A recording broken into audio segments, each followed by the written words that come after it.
Oitavo ano, Asa Norte, que saudade que eu tô de vocês.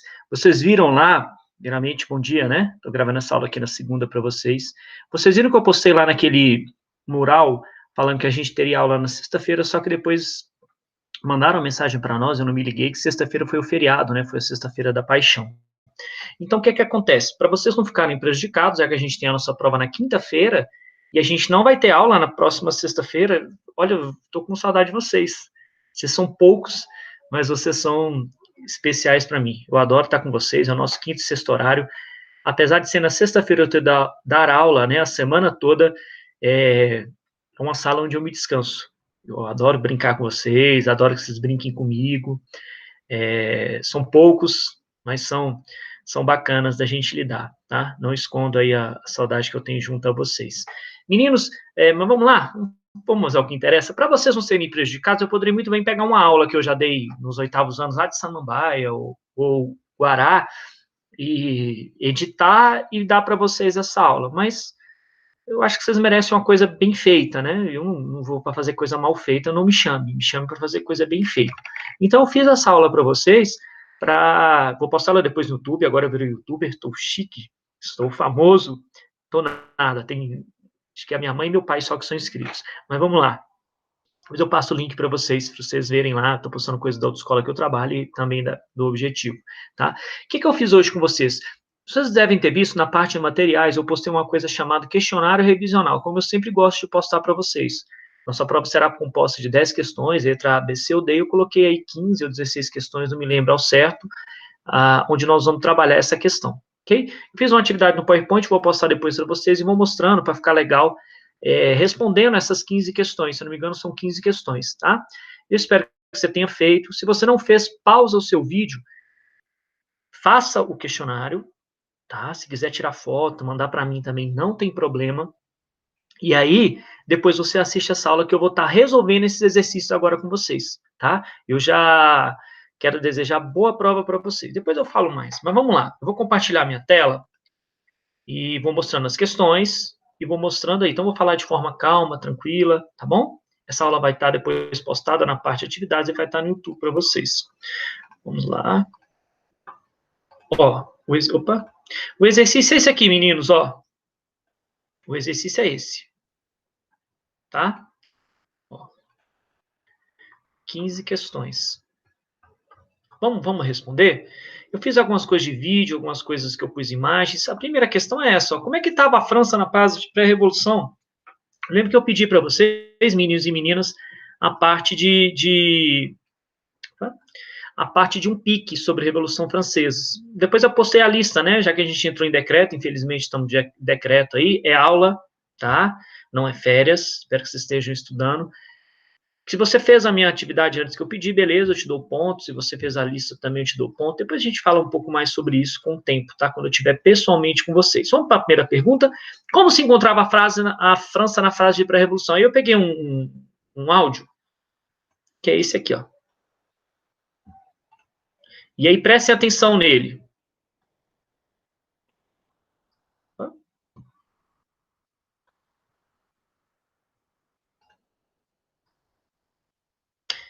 Vamos prestando atenção aí, por favor. Se não tiver som, depois eu vou postar o link no YouTube para vocês.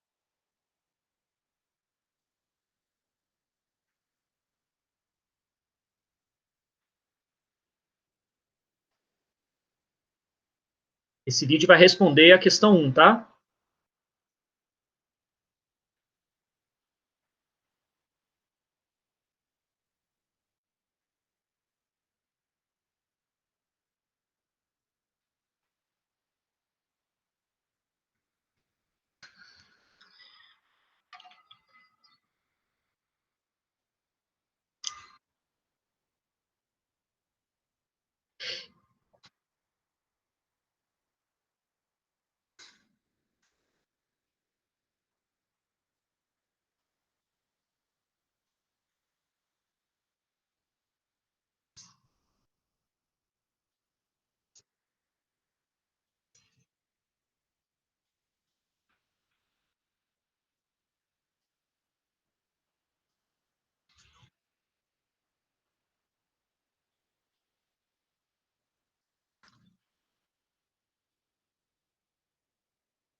Então tá aí. Se não tiver o som, eu vou falando um pouco com vocês. Vão vendo aí que a população na pobreza e o povo aí, e desculpa, né? O primeiro e segundo estado. Olha aí, ó.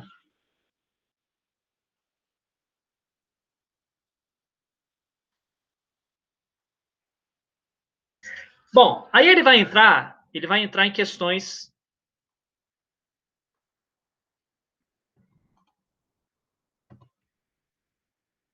Vamos lá. Então, olha aí, como a França se encontrar. Depois o vídeo, você pode ver o resto tá no YouTube, eu vou postar o link depois para vocês entenderem. Aí ele vai até a fase onde o Robespierre, ele acaba sendo morto na guilhotina. Mas o que eu estou pedindo aqui para vocês é como se encontrava a França na fase de pré-revolução. Então, como é que ela se encontrava? A corte gastando mais do que ela arrecadava, quando eu falo a corte é o rei, a rainha, tanto a rainha quanto o rei, né, Luís XVI, tá?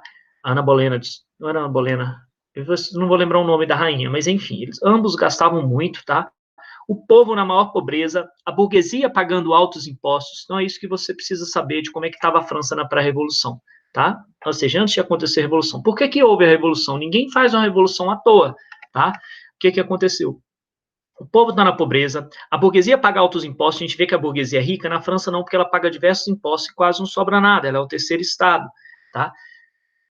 A nobreza, o clero, gastando mais que arrecadava, tá? Preço do pão muito alto, preço dos aluguéis, enfim. E o rei tinha uma ideia muito clara, falar, peraí, quando a França está em crise, o que eu faço? Aumento os impostos. E recai sempre ao terceiro estado, que era o único que não, era o que pagava, né, impostos. Tranquilos? Espero que tenham acertado. Questão 2. Como era a composição dos três estados na França? Meninos e meninas. Terceiro estado na França é isso aqui, ó.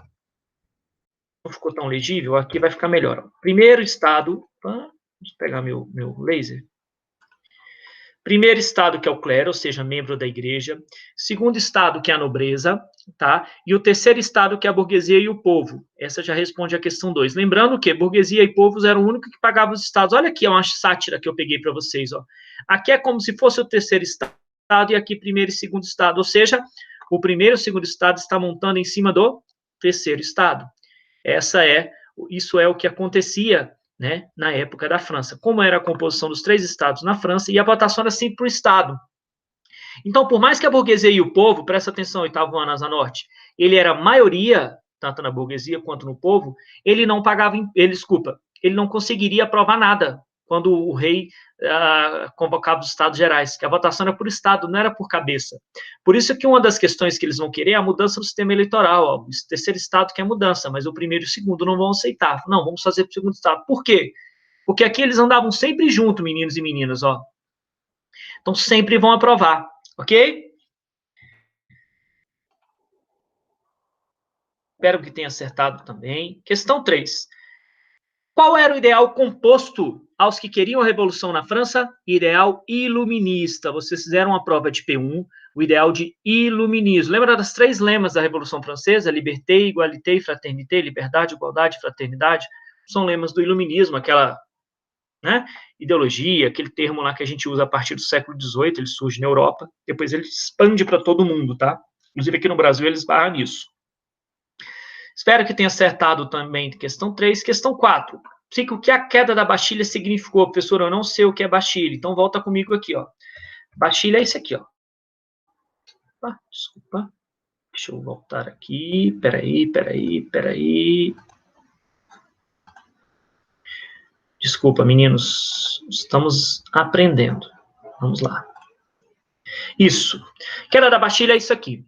Tá? O que é que ela significou? O fim do antigo regime. Todo mundo que cometia algum crime na França ou algo do tipo, ou político, ele ia mandado para a Bastilha, que é essa prisão que vocês estão vendo aí, ó.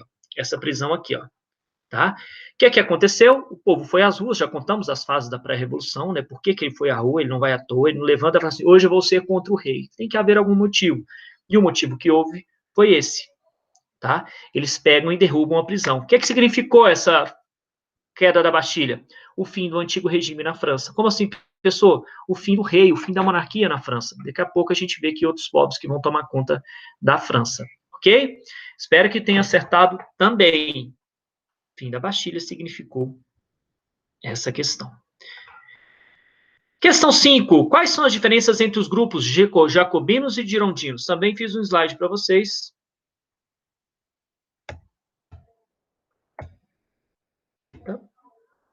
Isso. Olha aí, ó. Os jacobinos sentavam à direita do parlamento, né, lá da Convenção Nacional, e os girondinos sentavam à direita. Os jacobinos à esquerda. O que eles queriam? A diferença deles. Os jacobinos são os mais radicais, os girondinos a gente fala que são os mais moderados. Ó. Os jacobinos representavam a baixa burguesia e o povo, tá? Ou seja, a maioria da população ali estão apoiando ali os jacobinos, e ele era a favor do radicalismo político, ou seja, ideias mais radicais, como, por exemplo, a ideia da propriedade privada, fim do reinado, enfim. E os girondinos? Aqui, planície, eu não perguntei, é a pessoa que ficava ao centro, tá? Eles vão, a famosa em cima do muro. Os girondinos que ficam à direita representam, olha aqui, ó, a alta e a média burguesia e é contra o radicalismo, ou seja, esses são moderados e esses são o quê? Radicais, justamente. Parabéns aí se você acertou. Agora vamos para a parte de era napoleônica. Napoleão depois chega ao poder, eu até coloquei através do golpe de Brumário, eu falo por quê, mas vamos lá então. As 3 fases do governo de Napoleão Bonaparte. A fase de consulado, onde ele mais 2 governavam a França.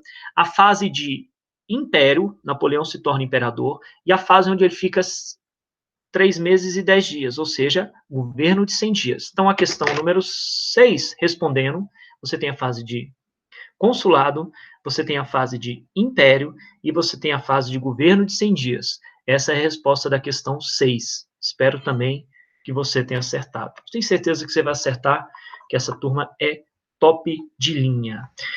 Questão 7, meninos, vamos lá. Qualquer coisa, pausa o seu vídeo e responde para mim. Qual grupo social apoiou a chegada de Napoleão ao poder na França? Qual grupo, meninos? Burguesia. Os jacobinos não deu certo no poder, depois os girondinos na parte diretória também não dá certo, e aí a burguesia apoia a chegada de um general, que aos 24 anos se tornou general, né, que é Napoleão Bonaparte ao poder.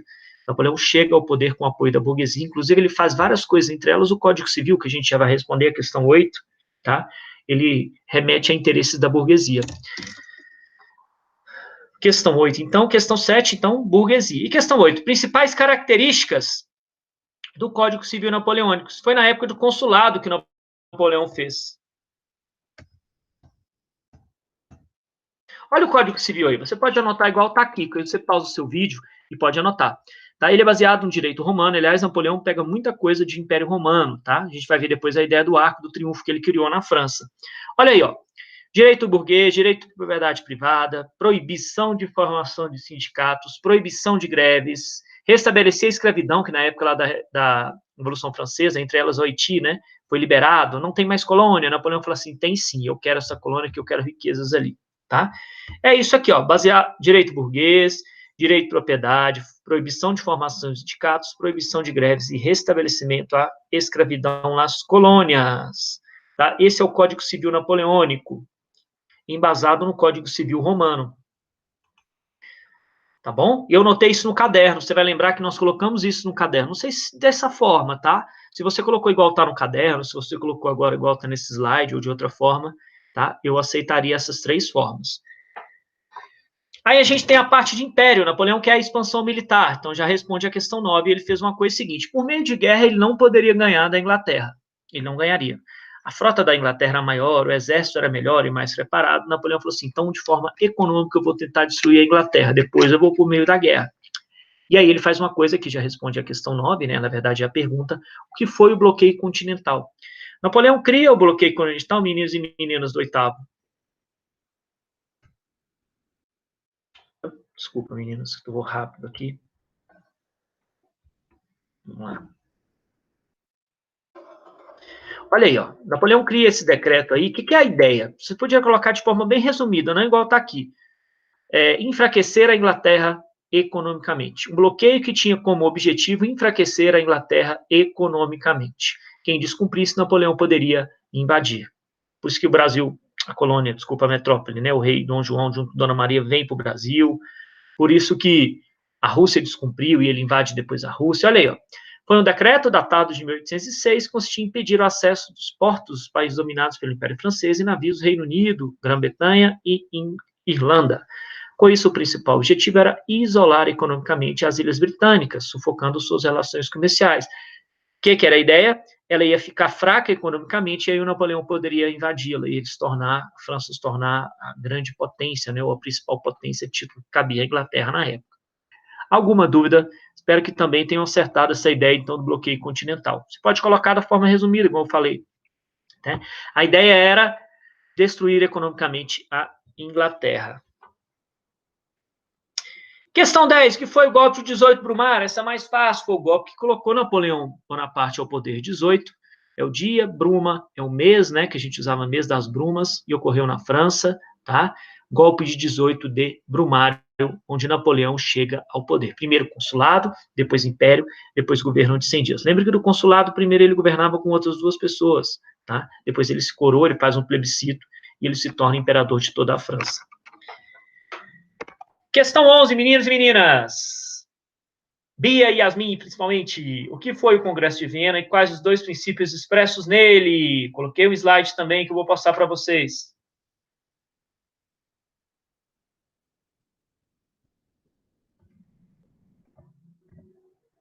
Olha o Congresso de Viena. O que foi o Congresso de Viena e quais os dois princípios? Ó, então, o que foi? Foi uma tentativa de reorganizar conservador, evidentemente, a Europa após a Revolução Francesa e de Napoleão. Quem fez isso, professor? Inglaterra, Prússia, Áustria, Rússia e a França depois participa, né? Claro que não com Napoleão, né? Isso aí que é pós-saída de Napoleão. Tem dois princípios, meninos. O princípio da legitimidade, onde todos os reis deveriam voltar nos seus respectivos reinos, né, que governavam antes da Revolução Francesa, tá? Então, por exemplo, tá aí o Fernando VII, tá falando, ó, Zé Bonaparte, que era irmão de Napoleão Bonaparte, pode vazar que agora vai entrar o rei que governava antes, as dinastias voltam a governar antes. Esse é o princípio da legitimidade, o primeiro. E o outro é o princípio do equilíbrio, ou que ele fala equilíbrio de poder, ó, divisão de recursos humanos e materiais para evitar o surgimento de uma potência hegemônica, tá? Princípio do equilíbrio europeu e princípio da legitimidade, são os dois princípios. Um falava que os reis deveriam voltar antes e o outro, tá? Com a ideia de evitar uma nova potência que surgisse, tivesse guerra, ou seja, que um novo maluco como Napoleão voltasse, tá? Lembrando que eu vou postar esse slide depois para vocês também. Questão 12, então, vamos voltar lá. O que foi a Santa Aliança? Olha a Santa Aliança aqui, ó. Voltando nela.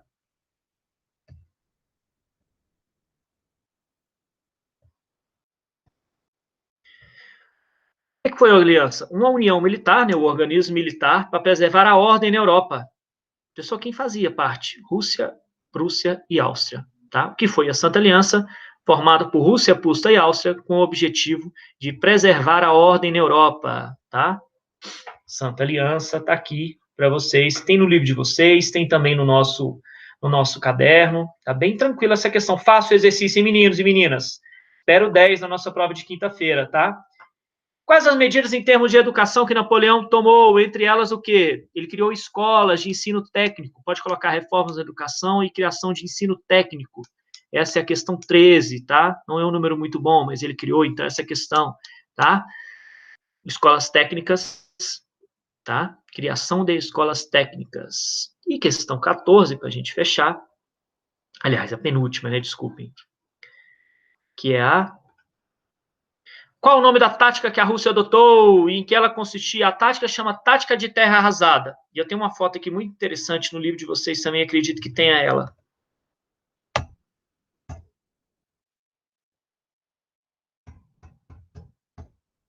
Olha aí, ó. Napoleão levou para a Rússia, após ela descumprir o bloqueio continental, uma média de 100, livros falam 600, 700 mil soldados, enfim, não fixa nesse número não. Isso para nós não tem, ou seja, milhares de soldados. O que é que aconteceu? A Rússia foi adotando a tática de terra arrasada. Como assim, professor? Eles foram recuando e queimando tudo que eles encontravam na frente, no caso, os russos. E aí, depois, o que que aconteceu? Você tem a volta do império, de Napoleão e seu grupo, né? E aí, o que que acontece? Napoleão vai voltando, e aí um frio de rachar na Rússia faz muito isso, um frio de menos 15, menos 20, até menos 30 graus, dependendo, tá? E aí muitos morreram. Desses 600, 700 mil, dizem que 300, 400, até 500 mil soldados acabaram sendo mortos nessa volta, né, após a Rússia. Nem teve a guerra, nem chegou a ter no caso, olha aí, ó. Napoleão, então, aí perdeu prestígio, perdeu apoio popular, apoio militar, após essa campanha fracassada contra a Rússia. Tá? Essa é a tática de terra arrasada. E a outra fala semelhanças, tá? Deixa eu só voltar aqui. É isso, a questão 16, se eu não me engano, ele fala... Vamos pegar a questão certa? Quais as semelhanças, isso mesmo, entre o Arco do Triunfo romano e o Arco do Triunfo francês? Olha, meninos, o Arco do Triunfo romano foi criado pelo imperador Constantino e o Arco do Triunfo francês foi criado, tá vendo que eles são bem parecidos? Ó, Arco de triunfo, de triunfar. Quais as semelhanças dele? Ambos mostram o quê? Mostram feitos de governos expansionistas. Tanto Napoleão era expansionista, gostava de mostrar seus feitos, e aqui ele fez o Arco do Triunfo, onde tem o nome dos generais e coisas do tipo, tá? Tem fotos muito bonitas desse Arco do Triunfo francês. E o Arco do Triunfo romano, Constantino fez também, tá? Para mostrar seus feitos ali. Então, esse aqui, evidentemente, ele tem mais em ruínas, né? Do que esse aqui, meninos. Reparem para vocês verem. Tá aí, ó. Arco do Triunfo francês e Arco do Triunfo romano. O que é que tem de semelhança, professor? Ambos mostram a ideia de expansionismo, tanto de um quanto de outro. Tranquilos. Deixa eu voltar aqui então e mostrar meu rosto lindo para vocês. Isso. Tiveram dúvidas, acertaram a questão. Como é que foi? Que coisa, me dá um feedback depois aí pelos comentários lá na nossa sala virtual. Eu espero que vocês tenham acertado, que vocês não tenham dúvidas, nós trabalhamos muito bem. Estão vendo que tem mais questões de era napoleônica? É porque na prova vão ter mais questões de era napoleônica do que questões, por exemplo, sobre Revolução Francesa. Tá? Mas vai cair os dois, Revolução Francesa e Era Napoleônica. Façam a prova com calma na quinta-feira, não adianta se apressarem, tá? Deixa eu tirar aqui. Ok? E eu espero a gente se encontrar, sem ser na próxima sexta, na outra sexta ainda, não a que vai vir agora, a outra, a gente se encontrar, se Deus nos permitir. Fiquem com Deus, qualquer coisa mande seu comentário, tá? E é isso. Boa prova, boa semana de provas, boa semana para nós, para você, para sua família. Saudade de vocês e a gente se encontra. Qualquer coisa você sabe onde me encontrar, tá bom? Aquele abraço, oitavo ano, Asa Norte, e tamo junto. Abraços aí, fiquem com Deus mais uma vez.